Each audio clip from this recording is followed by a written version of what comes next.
Hello दोस्तों, कैसे हो? आपका स्वागत है त्रिपान स्टडी सेंटर में। आज जो हम करने जा रहे हैं काफ़ी महत्वपूर्ण चैप्टर है फन विथ मैग्नेट, चुंबकों के साथ मनोरंजन। ये कक्षा 6वीं के विद्यार्थियों के लिए है जिन्होंने विज्ञान का जो है अपना अध्ययन चुना है। इस अध्याय में हम काफ़ी महत्वपूर्ण बातों का चर्चा करेंगे और समझेंगे। चुंबक एक ऐसा यंत्र है जिसका उपयोग आज हर जगह हो रहा है। इसके ऊपर हम चुंबकों के मनोरंजन के अंतर्गत बहुत कुछ समझेंगे और जानेंगे और इस चैप्टर को एनालाइज करेंगे। हर एक पहलू को जो है विस्तार पूर्वक चर्चा करेंगे और ये आपको हिंदी इंग्लिश दोनों माध्यम में उपलब्ध रहेगा, तो ये आपके लिए काफ़ी महत्वपूर्ण रहेगा। देखा जाए तो चलिए देखते हैं हमारा आज टॉपिक क्या है। यहाँ पर जो हम करने जा रहे हैं काफ़ी महत्वपूर्ण चैप्टर है चुंबक के साथ मनोरंजन, फन विथ मैग्नेट। कक्षा 6वीं विज्ञान के जो अध्ययन आया है काफ़ी महत्वपूर्ण है और ये जो है न्यू सिलेबस के अंतर्गत है। नवीनतम परीक्षा पैटर्न के आधार पर ये तैयार किया गया है जो आपके लिए काफ़ी महत्वपूर्ण है। इन सारे एमसीक्यू में एक बात की खासियत है कि ये पूरे चैप्टर को कवर करता है। एक बार अगर आप ये एमसीक्यू समझ लेते हो तो आपको जो है किताब अधिक पढ़ने की आवश्यकता नहीं रह जाएगी, क्योंकि सारे किताब से जो है महत्वपूर्ण बातों को आपके समक्ष रखा गया है और ये काफ़ी महत्वपूर्ण है। देखा जाए तो देखते हैं हमारा क्वेश्चन क्या है। यहाँ पर देखा जाए तो अगला क्वेश्चन हमारे समक्ष आ गया है। अगला क्वेश्चन है कि चुंबक के खोजकर्ता कौन थे। क्वेश्चन काफ़ी महत्वपूर्ण है और आपको पता है कि जो चैप्टर आप कर रहे हो फन विथ मैग्नेट के बारे में हमने इतना सारा क्वेश्चन किया। अगर हम इसके खोजकर्ता के बारे में ना जाने तो कहीं ना कहीं चैप्टर जो है अधूरा रह जाता है, क्योंकि चुंबक को जो इतनी महत्वपूर्ण है उसकी खोज किसने किया। क्वेश्चन काफ़ी दिलचस्प है। Who was the discover of magnet, who was the discover of magnet, चुंबक की खोज किसने की। तो ऑप्शन ए कहता है क्या न्यूटन ने इसकी खोज की थी, या बी आइंस्टाइन ने खोज की थी, या सी आर्यभट्ट ने की थी, या डी मैग्नेस ने खोज की थी। देखिए क्वेश्चन काफ़ी महत्वपूर्ण है। आपको मैं एक बात बता दूं, एक बहुत ही दिलचस्प बात, कि जब भी हम किसी चीज़ की खोज होती है या कोई चीज़ हमें वो मिलती है तो उसका नाम जो है खोजकर्ता के नाम से दी जाती है या उस जगह के नाम से उसका नाम रखा जाता है। बहुत से ऐसी बातें हैं जो महत्वपूर्ण रहती है जिसको आपको अभी जान लेना ज़रूरी होता है। ठीक है, तो मैंने एक बात आपको दिया संकेत कि चुंबक की खोजकर्ता कौन हो सकते हैं। तो मैंने आपको संकेत दिया कि कोई भी वस्तु की खोज होती है या तो उस साइंटिस्ट के नाम से उस वस्तु का नाम रखा जाता है या उस शहर के नाम से उस चीज़ का नाम दी जाती है। तो यहाँ पर देखा जाए तो चुंबक खोजकर्ता जो है न्यूटन नहीं है। न्यूटन ने चुंबक की खोज नहीं की थी, उसने ग्रेविटी की खोज की थी। आइंस्टाइन जो है परमाणु बम की खोज की थी, उन्होंने चुंबक की खोज नहीं की थी। आर्यभट्ट ने सूर्य ग्रहण के बारे में बताया था, उन्होंने चुंबक के बारे में नहीं यहाँ पर बात की थी। तो मैग्नेस ये व्यक्ति थे जिन्होंने मैग्नेट से जो है पूरे विश्व को दीदार करवाया और उन्होंने उसका नाम जो है चुंबक रखा। इंग्लिश में इसको मैग्नेट कहते हैं और मैग्नेट इसलिए कहते हैं क्योंकि खोज करने वाले मैग्नेस जो थे, मैग्नेस के नाम से इसको मैग्नेट रखा गया। मैंने कहा था ना, कोई भी चीज़ की खोज होती है तो उस खोजकर्ता के नाम से ही उस चीज़ का नाम रखा जाता है। तो इसका मतलब मैग्नेट के खोजकर्ता जो थे मैग्नेस थे। तो ये आप कभी भूलोगे नहीं, ये मुझे पुण्य विश्वास है। चलिए देखते हैं अगला क्वेश्चन क्या है। अगला क्वेश्चन जो हमारे समक्ष यहाँ पर आया है, क्वेश्चन है कि निम्नलिखित में से कौन सा तत्व विचुंबकीय नहीं होता है जब इसके पास एक शक्तिशाली चुंबक रखा जाता है। क्वेश्चन काफ़ी इंटरेस्टिंग है और काफ़ी महत्वपूर्ण है कि which of the flowing does not be get demagnetise when a powerful magnet is keep near it. Which of the flowing does not be get demagnetise when a powerful magnet is keep near it. Question काफ़ी महत्व रखता है। Question को जो है समझना काफ़ी ज़रूरी होता है।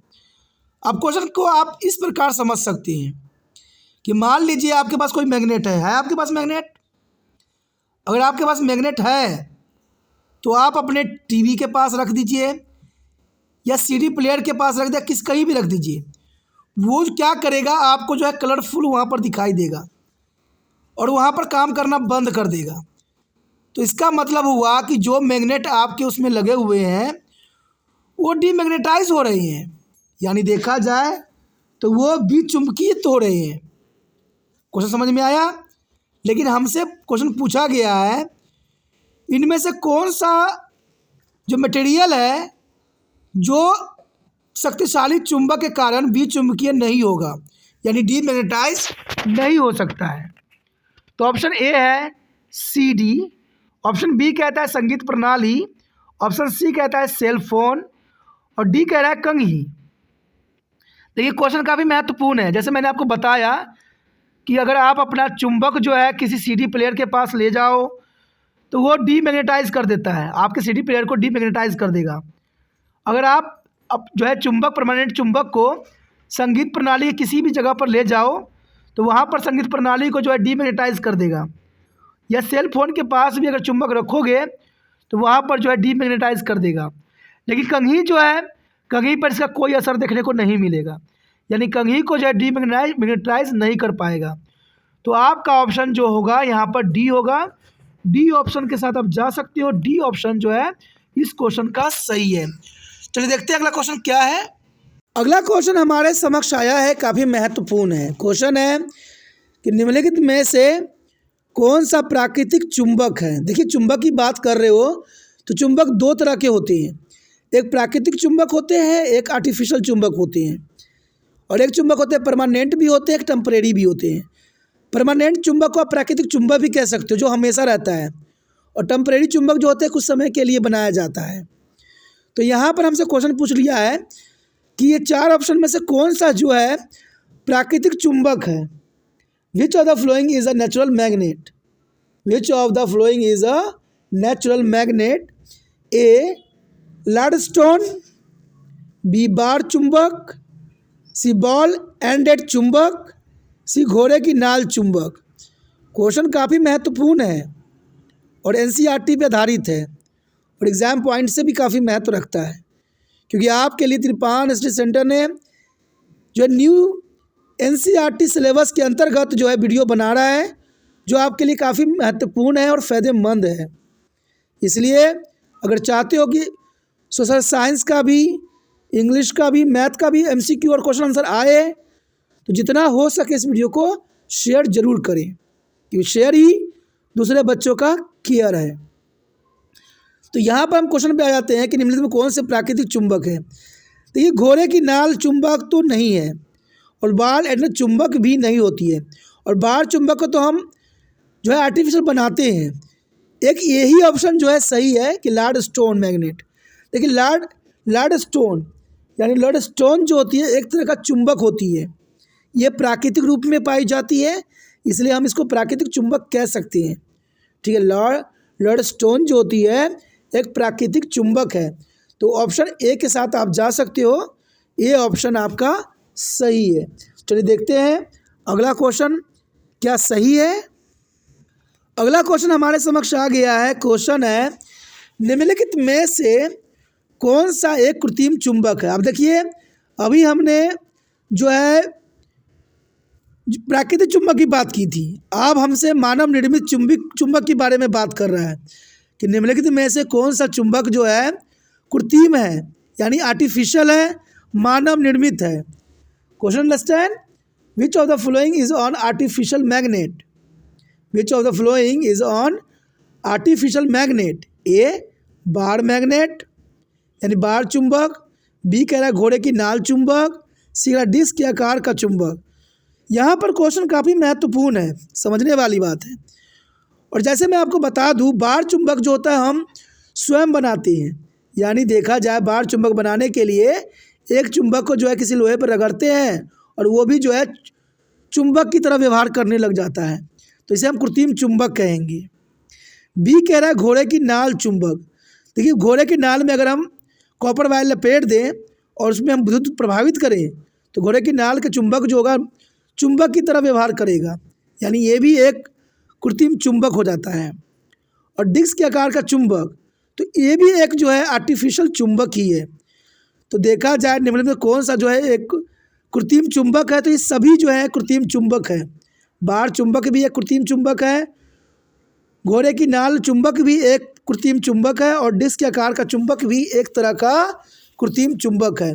तो यहाँ पर तीनों ऑप्शन जो है एक कृत्रिम चुंबक यानी आर्टिफिशियल चुंबक को इशारा करता है, इसलिए आपका ऑप्शन जो है डी सही है। अब डी ऑप्शन के साथ जा सकते हो, ये सही है, डी ऑप्शन आपका सही है। चलिए देखते हैं अगला क्वेश्चन में क्या सही है। अगला क्वेश्चन हमारे समक्ष आ गया है। क्वेश्चन है कि निम्नलिखित में से कौन सा एक चुंबकीय पदार्थ है। देखा जाए तो क्वेश्चन समझ में आया आपको कि निम्नलिखित में से कौन सा एक चुंबकीय पदार्थ है। Question is very interesting. Which of the flowing is a magnetic material. Which of the flowing is a magnetic material. Option देखें तो क्या कागज एक चुंबकीय पदार्थ है, या बी लोहा एक चुंबकीय पदार्थ है, या सी लकड़ी, या डी पत्थर।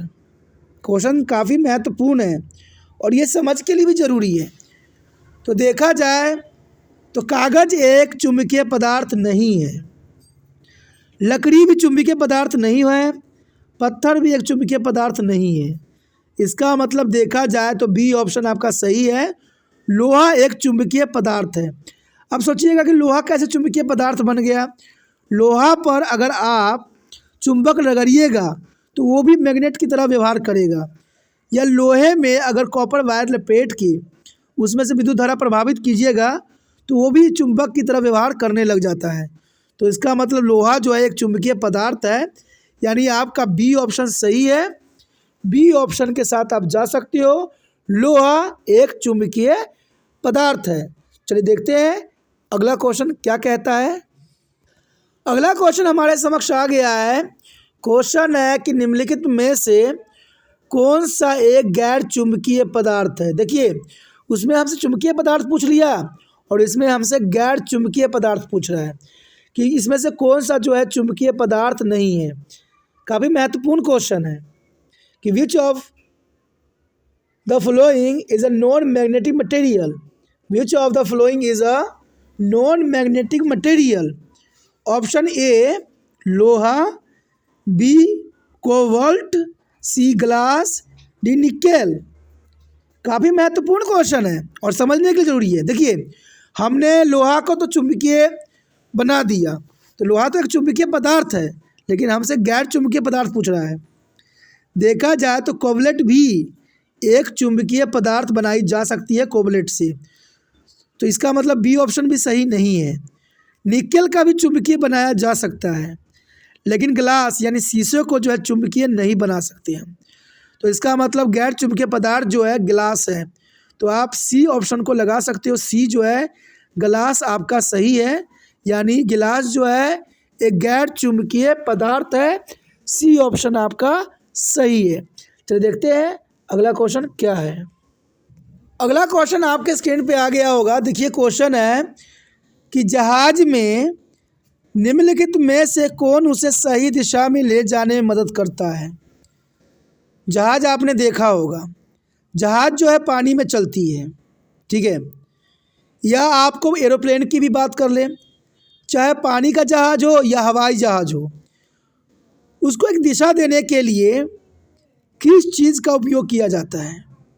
एरोप्लेन भी देखिएगा तो वो भी जो है एक दिशा में चलती है, आखिर दिशा दिखाने वाला वो कौन सा यंत्र है। कहते हैं जहाज़ अगर आसमान में चलती है तो वहाँ पर कोई रास्ता नहीं होता है, लेकिन फिर भी वो अपनी जगह पे बहुत आसानी से पहुँच जाती है। तो आखिर जहाज़ जो है किस कारण से अपनी सही दिशा को जो है पहचान कर लेती है। क्वेश्चन है ना महत्वपूर्ण और काफ़ी दिलचस्प है। मुझे लगता है ये सारे क्वेश्चन आप पहली बार जो है यहाँ पर देखोगे, समझोगे और विचार करोगे, और इसीलिए त्रिपाण सेशन इतना महत्वपूर्ण चैनल बन गया है और सब बच्चों का जो है फेवरेट भी है, क्योंकि यहाँ पर एनसीईआरटी के अंतर्गत ही सारी बात की जाती है। तो ये काफ़ी महत्वपूर्ण है और यहाँ फालतू की बातों पे हम ध्यान नहीं देते हैं। देखा जाए, I repeating in English, which of the following in a ship help to be move in the right of direction. Which of the flowing in a ship help to move it in the right of direction. Option, एक thermometer का उपयोग जहाज में की जाती है, B एक speedometer का उपयोग किया जाता है, या सी एक एंकर का उपयोग किया जाता है, या डी एक कंपास। देखिए, अगर आपको मैं बता दूं तो आप डायरेक्ट आंसर बताइएगा कि भाई कंपास है, तो आपका आंसर सही भी है, क्योंकि हम जो है चाहे पानी वाला जहाज हो या एरोप्लेन हो, हम वहाँ पर मैग्नेट कंपास का उपयोग करते हैं। और मैग्नेट जो है साउथ नॉर्थ दिशा को जो है दर्शाता है। और आपको पता होना चाहिए कि जो एरोप्लेन चलाई जाती है, ठीक है, उसके लिए जो है पावर हाउस बनाई जाती है। वो पावर हाउस से कांटेक्ट करती है कि मेरी जहाज़ जो उड़ रही है किस दिशा में है और मुझे किस दिशा में जाना चाहिए। तो वो सिर्फ इतना बोलते हैं कि आपको नॉर्थ पोल की तरफ जाना चाहिए, साउथ पोल के जाना चाहिए, ईस्ट वेस्ट की तरफ जाना चाहिए। तो वो जो है पायलट उसी बेस पे जो है उस दिशा में जो है उसका मुख करता है और उसको डायरेक्शन देता है। और ऐसे ही जहाँ पानी वाला जहाज़ में भी होता है, पानी के जहाज़ में देखिएगा तो पानी में भी कोई रोड मैप नहीं होती है, और वहाँ पर भी हम लाइट हाउस का उपयोग करके ही जो है दिशा का सही ज्ञान कर सकते हैं। और इसके लिए जो है सबसे मददगार और सबसे महत्वपूर्ण इंस्ट्रूमेंट होती है, इसके लाइफ लाइन कह सकते हो जहाज़ और एरोप्लेन के लिए, और वो है एक कंपास। कंपास जो है काफ़ी महत्वपूर्ण है और कंपास के साथ आप जा सकती हो। यानी देखा जाए तो डी ऑप्शन आपको सही बता रहा है। तो देखते हैं अगला क्वेश्चन क्या है। अगला क्वेश्चन हमारे समक्ष आ गया है। क्वेश्चन जो है, वह चुंबक जो थोड़े समय के बाद अपना चुंबकत्व गुण खो देता है क्या कहलाता है। आपको मैंने बताया था कि हमारे पंखों में जो है एक ऐसे चुंबकीय लगाया जाता है जो कुछ समय जैसे ही आप बटन दबाते हो उसमें मैग्नेट बनती है और वो पंखा जो है चलने लग जाती है, और जैसे आप स्विच ऑफ कर देते हो मैग्नेट बनना बंद हो जाता है और फिर जो है पंखा आपका रुक जाता है। तो हमसे यही क्वेश्चन पूछ लिया है कि वो चुंबक जो थोड़े समय के बाद अपना चुंबकत्व गुण को खो देता है, उस चुंबक को हम क्या कहते हैं। उस चुंबक को हम क्या कहते हैं। The magnetic which is a loss there a property of magnetism after a short period of the time are called a अस्थायी चुंबक, बी अस्थायी चुंबक, सी प्राकृतिक चुंबक, डी लडस्टोन चुंबक। क्वेश्चन काफ़ी महत्वपूर्ण है कि जो है कुछ समय के लिए जो चुंबक अपना गुण को खो देते हैं उसको हम क्या कहते हैं। देखिए दोस्तों, अस्थायी चुंबक का मतलब होता है जो परमानेंट होता है, जो परमानेंट होता है, जो चलता ही रहता है, उसको हम ख़त्म नहीं कर सकते। और ख़त्म करने का तरीका आपको पता ही होगा। अगर आपको पता है, अगर आपने क्वेश्चन पीछे पढ़ा है तो मुझे कमेंट करके ज़रूर बताइए कि हम अस्थायी चुंबक के गुण को कैसे खो सकते हैं। दूसरा बोल रहा है अस्थायी चुंबक। अस्थायी जो है कुछ समय के लिए बनाई जाती है और फिर उसको जो है ख़त्म कर दी जाती है। सी कह रहा है प्राकृतिक चुंबक, यानी प्राकृतिक जो हमें नेचुरल रूप से मिली है, जो अपनी चुंबकीय गुण कभी नहीं खोती है, ठीक है, उसको कोई कंडीशन होते हैं जिसके कारण उसके चुंबकीय गुण खोया जा सकता है। डी लैडस्टोन है। लैडस्टोन भी एक चुंबक है जो परमानेंट है और प्राकृतिक में मिलती है। तो देखा जाए तो ऑप्शन कौन सा सही है। ऑप्शन आपका बी सही है। ऑप्शन आपका बी सही है। अस्थायी चुंबक, वह चुंबक जो थोड़े समय के बाद अपना गुण खो देते हैं उसे हम अस्थायी चुंबक कहते हैं। यानी हमने उसको बिजली दी तो चुंबक बन गए, बिजली हमने ऑफ कर दी तो वो अपनी गुण खो दिया, तो इसे हम क्या कह सकते हैं, अस्थायी चुंबक, यानी टेम्परेरी मैग्नेट। टेम्परेरी मैग्नेट जो है हम इसको कह सकते हैं। चल देखते हैं अगला क्वेश्चन क्या है। अगला क्वेश्चन जो हमारे समक्ष आया है काफ़ी महत्वपूर्ण है। क्वेश्चन है कि जब एक एस ध्रुव वाले चुंबक को स्वतंत्र रूप से लटकी हुई चुंबकीय सुई के एन ध्रुव के निकट लाया जाता है तो क्या होता है। क्वेश्चन काफ़ी महत्वपूर्ण है। क्वेश्चन समझने वाली है कि अगर हम जब एक एस ध्रुव वाले चुंबक को स्वतंत्र रूप से अगर हम लटकी हुई चुंबकीय की सुई एन ध्रुव के निकट लाते हैं तो क्या होता है।